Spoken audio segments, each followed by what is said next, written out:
Item ಯಾವುದೇ ಇರಲಿ try ಮಾಡಿ ಆಚಿ ಚಿಕನ್ ಮಸಾಲಾ. ಶಬರಿಮಲೆಗೆ 10 ವರ್ಷದಿಂದ ಮೇಲ್ಪಟ್ಟ 50 ವರ್ಷದ ಒಳಗಿನ ಹೆಣ್ಣು ಮಕ್ಕಳ ಪ್ರವೇಶ ನಿರ್ಬಂಧದ ವಿಚಾರ ಚರ್ಚೆಯ ವಿಚಾರ ಅಥವಾ ವಿವಾದದ ವಿಚಾರವಾಗಿ ಮಾರ್ಪಾಡಾಗಿ ದಶಕಗಳೇ ಕಳೆದಿದೆ. ಸುಪ್ರೀಂ ಕೋರ್ಟ್ನಲ್ಲಿ ಅಥವಾ ಕೋರ್ಟ್ಗಳಲ್ಲಿ ಈ ವಿಚಾರ ಪ್ರಸ್ತಾಪ ಆಗ್ತಾ ಇತ್ತು.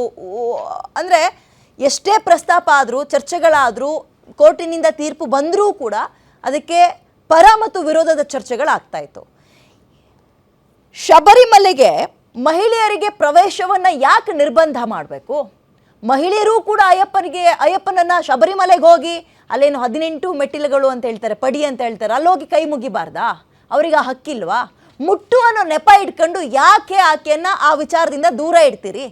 ಹೀಗೆ ಹಲವಾರು ವಾದಗಳು ಪ್ರತಿವಾದಗಳು ಶುರುವಾಗಿತ್ತು. ಈಗ ಅಗೇನ್ ಸುಪ್ರೀಂ ಕೋರ್ಟ್ನಲ್ಲಿ ಅದು ಮುನ್ನೆಲೆಗೆ ಬಂದಿತ್ತು, ಚರ್ಚೆಯ ವಿಚಾರವಾಗಿ ಬದಲಾಗಿದೆ.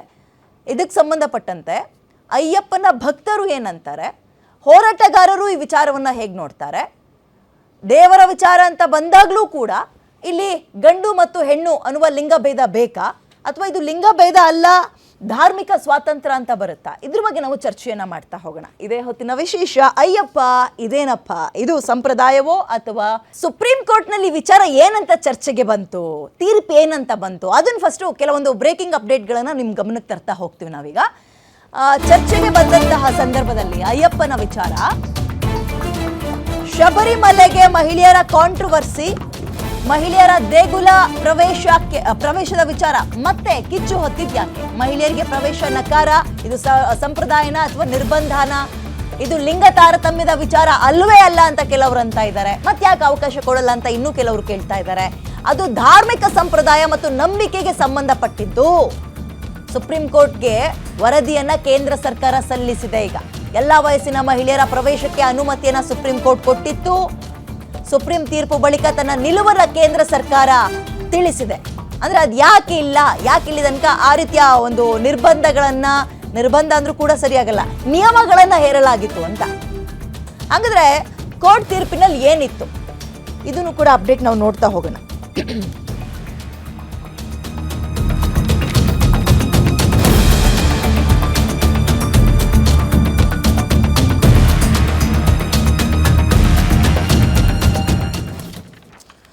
ಇದ್ರ ಬಗ್ಗೆ ಸಂಬಂಧಪಟ್ಟಂತೆ ನಾವು ಚರ್ಚೆಯನ್ನ ಮಾಡ್ತಾ ಹೋಗೋಣ. ಯಾರು ಏನು ಹೇಳ್ತಾರೆ, ಹೋರಾಟಗಾರರು ಇದನ್ನ ಹೇಗೆ ನೋಡ್ತಾರೆ, ಹೆಣ್ಮಕ್ಳು ಇದನ್ನ ಯಾವ ರೀತಿಯಾಗಿ ನೋಡ್ತಾರೆ, ಅಯ್ಯಪ್ಪನ ಭಕ್ತರು ಮಹಿಳೆಯರು ಶಬರಿಮಲೆಗೆ ಹೋಗಿ, ಕೇರಳದ ಶಬರಿಮಲೆಗೆ ಹೋಗಿ ಅಯ್ಯಪ್ಪನನ್ನ ದರ್ಶನ ಮಾಡ್ಕೊಬರೋ ವಿಚಾರದಲ್ಲಿ, ಹೆಣ್ಮಕ್ಳ ವಿಚಾರದಲ್ಲಿ ಏನು ವಾದವನ್ನ ಮಂಡಿಸ್ತಾರೆ, ಇದನ್ನ ನಾವು ನೋಡ್ತಾ ಹೋಗೋಣ. ನನ್ನ ಜೊತೆ ಗೆಸ್ಟ್ಗಳು ಕೂಡ ಜಾಯ್ನ್ ಆಗಿದ್ದಾರೆ, ವೆಲ್ಕಮ್ ಮಾಡ್ಕೊಳ್ತೀನಿ. ಮೊದಲನೇದಾಗಿ ಮಹಿಳಾ ಹೋರಾಟಗಾರ್ತಿಯಾಗಿ ಲಕ್ಷ್ಮಿ ಅವರು ನಮ್ಮನ್ನು ಜಾಯ್ನ್ ಆಗಿದ್ದಾರೆ. ನಮಸ್ತೆ, ಕಾರ್ಯಕ್ರಮಕ್ಕೆ ಸ್ವಾಗತ.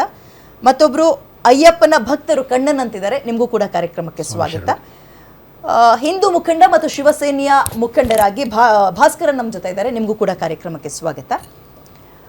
ಧಾರ್ಮಿಕ ಚಿಂತಕರು ಮತ್ತು ಹಿರಿಯ ಜ್ಯೋತಿಷಿಗಳು ಡಾಕ್ಟರ್ ಸುರೇಶ್ ಗುರೂಜಿ ನಮ್ಮ ಜೊತೆ ಜಾಯ್ನ್ ಆಗಿದ್ದಾರೆ, ನಿಮಗೂ ಕೂಡ ಕಾರ್ಯಕ್ರಮಕ್ಕೆ ಸ್ವಾಗತ.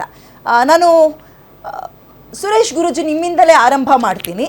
ಅದಕ್ಕಿಂತ ಮುಂಚೆ ಮೇಡಮ್ ನಿಮ್ಮನ್ನೇ ಕೇಳ್ಬಿಡ್ತೀನಿ. ಶಬರಿಮಲೆಗೆ ಹೋಗಿ ಅಯ್ಯಪ್ಪನ ದರ್ಶನ ಮಾಡ್ಕೊಬರೋ ವಿಚಾರಕ್ಕೆ ಸಂಬಂಧಪಟ್ಟಂತೆ ಹೆಣ್ಣು ಮಕ್ಕಳಿಗೆ ನಿಮ್ಮ ಅಭಿಪ್ರಾಯ ಏನು? ಮೊದಲು ನೀವು ಇದನ್ನು ಹೇಗೆ ನೋಡ್ತೀರಿ? ಈಗ ದೇವರು ಅಂದಮೇಲೆ ದೇವರಲ್ಲೇ ಭೇದ ಇಲ್ಲ.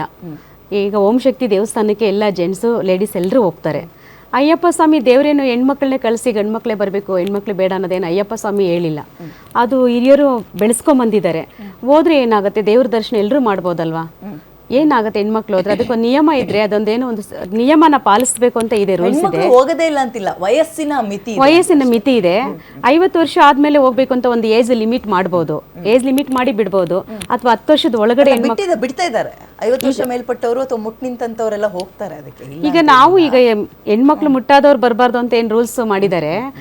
ಆ ಟೈಮಲ್ಲಿ ನಾವು ಹೋಗಲ್ವಲ್ಲ ದೇವಸ್ಥಾನಕ್ಕೆ, ಬೇರೆ ಟೈಮಲ್ಲಿ ಹೋಗ್ತೀವಲ್ವ. ಈಗ ಆಂಜನೇಯನು ಬ್ರಹ್ಮಚಾರಿ, ಮತ್ತೆ ಗಣೇಶ ಬ್ರಹ್ಮಚಾರಿ, ಸುಬ್ರಹ್ಮಣ್ಯೇಶ್ವರ ಈ ಥರ ಇರುತ್ತೆ. ಮದುವೆ ಆಗಿದೆ ಅಂತ ಪುರಾತನ ಕಾಲದಲ್ಲಿ ಹೇಳ್ತಾ ಇದ್ದಾರೆ, ಬಟ್ ನೋಡಿರೋರು ಯಾರು ಗೊತ್ತಿಲ್ಲ ಅಲ್ವಾ?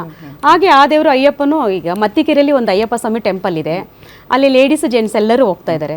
ಹಂಗೆ ಶಬರಿಮಲೆಗೂ ಬಿಡ್ಲಿ ಅಲ್ವಾ? ಓಕೆ ಸರ್, ನಿಮ್ಮ ಅಭಿಪ್ರಾಯ? ಅಯ್ಯಪ್ಪನ ಭಕ್ತರಾಗಿ ಹೆಣ್ಮಕ್ಳು ಅಲ್ಲಿಗೆ ಹೋಗೋ ವಿಚಾರಕ್ಕೆ ಅದನ್ನು ನೀವು ಹೇಗೆ ನೋಡ್ತೀರಿ?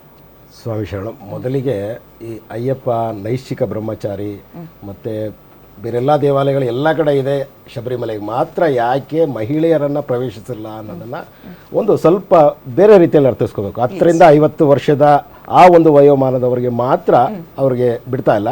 ಅದಕ್ಕೆ ಬಹುಮುಖ್ಯ ಕಾರಣ ಏನು ಅಂದರೆ, ಶಬರಿಮಲೆಗೆ ಮಾತ್ರ ಒಂದು ಧಾರ್ಮಿಕ ಆಚರಣೆ ಇದೆ. ಬೇರೆ ಅಯ್ಯಪ್ಪ ಎಲ್ಲ ಕಡೆ ಇದೆ, ಎಲ್ಲರನ್ನೂ ಮುಗಿಬೇಕು. ಭಗವಂತ ಯಾವೊಬ್ಬರನ್ನ ಬೇಡ ಅಂತಲ್ಲ, ಇವ್ರು ಮೇಡಮ್ ಅವ್ರು ಹೇಳಿದಂತೆ ಯಾರನ್ನೂ ಬೇಡ ಅನ್ನಲ್ಲ. ಆದರೆ ಒಂದು ಮಂಡಲ ಕಾಲ ವ್ರತವನ್ನು ಮಾಡಿಯೇ ನನ್ನ ಸನ್ನಿಧಾನಕ್ಕೆ ಬಾ ಅಂತ ಭಗವಂತ ಹೇಳಿದಾನೆ ಅಂತ ನಂಬ್ತಾ ಇದೀವಿ ನಾವು. ಒಂದು ಮಂಡಲ ಅಂದರೆ 41 ಅಥವಾ 48 ಆ 48 ಡೇಸ್ ವ್ರತವನ್ನು ಆ ಒಂದು ಏನು ಪೀರಿಯಡ್ ಇದೆ 10ರಿಂದ 50 ವರ್ಷದವರು ಮಾಡಲಿಕ್ಕೆ ಸಾಧ್ಯ ಇಲ್ಲ ಅನ್ನೋದು ಒಂದು ಕಾರಣ. ಆ ಕಾರಣಕ್ಕಾಗಿ ಅಲ್ಲಿಗೆ ಬರಬೇಡಿ ಅನ್ನೋದು ಒಂದು. ಮತ್ತು ಸೈಂಟಿಫಿಕ್ ಆಗಿ ಅಲ್ಲಿ ಹಾರ್ಮೋನ್ಗಳ ವ್ಯತ್ಯಾಸ ಆಗುತ್ತೆ ಅಂತ ಇತ್ತೀಚೆಗೆ ಒಂದು ಮಹಿಳಾ ಸಂಶೋಧಕರೇ ಒಂದು ಸಂಶೋಧನೆ ಮಾಡಿ ಬಹಳಷ್ಟು ಒಂದು ಅಲ್ಲಿ ಹಾರ್ಮೋನ್ಗಳ ವ್ಯತ್ಯಾಸ ಆಗುತ್ತೆ ಅಂದರೆ ಬೆಟ್ಟ ಹತ್ತಿದ್ರೆ ಈಗ ನಮ್ಮಲ್ಲಿ ಒಂದು ಒಟ್ಟು ಆಜ್ಞಾ ಚಕ್ರಗಳಿದೆ. ಆ ಚಕ್ರಗಳಾಗಿ ಆ ಒಂದು ಗರ್ಭಾವಸ್ಥೆಯನ್ನು ಧರಿಸಲಿಕ್ಕೆ ಅವರಿಂದ ತೊಂದರೆ ಆಗುತ್ತೆ ಆ ಕ್ಷೇತ್ರಕ್ಕೆ ತೆರಳಿದಾಗ. ಈ ಕೆಲವೊಂದು ಕ್ಷೇತ್ರಗಳಿಗೆ ಹೋದಾಗ ಅಲ್ಲಿನ ಒಂದು ಏನು ಇದಿದೆ ಆ ಥರ ಇದಿದೆ ಅನ್ನೋದು ಒಂದು ಕಾರಣಕ್ಕಾಗಿ ಅಲ್ಲಿಗೆ ಬರಬೇಡಿ ಅಂತ ಹೇಳಿದ್ದಾರೆ. ಮತ್ತು ಯಾವುದೇ ಒಂದು ಇಲ್ಲಿ ಸಮಾನತೆ ಆಗಲಿ ನಿರ್ಬಂಧ ಆಗಲಿ, ಶಬರಿಮಲೆ ವ್ರತ ಮಾಡುವಂಥ ಅಯ್ಯಪ್ಪನ ಭಕ್ತರು ಎಲ್ಲ ಮಹಿಳೆಯರನ್ನು ತಾಯಿಗಿಂತ ಹೆಚ್ಚಾಗಿ ಪೂಜಿಸಿ, ಆ ಭಗವಂತನೇ ಸ್ವತಃ ತಾಯಿಯ ಮಾತನ್ನು ನಾಟಕ ಆಡ್ತಾ ಇದ್ದಾರೆ ಅಂತ ಗೊತ್ತಿದ್ರು ಕೂಡ ಆ ಒಂದು ತಾಯಿಯ ಮಾತಿಗಾಗಿ ಹೋಗಿದ್ದಾರೆ ಅಂದಮೇಲೆ ಯಾರೊಬ್ಬರು ತಿರಸ್ಕರಿಸಲ್ಲ. ಈ ನಿರ್ಬಂಧ ಅನ್ನೋದೇ ತಪ್ಪು ಮೊದಲಿಗೆ. ಓಕೆ, ಭಾಸ್ಕರನ್ ಅವರೇ ನೀವು ಹೇಗೆ ನೋಡ್ತೀರಿ ಸರ್ ಇದನ್ನು?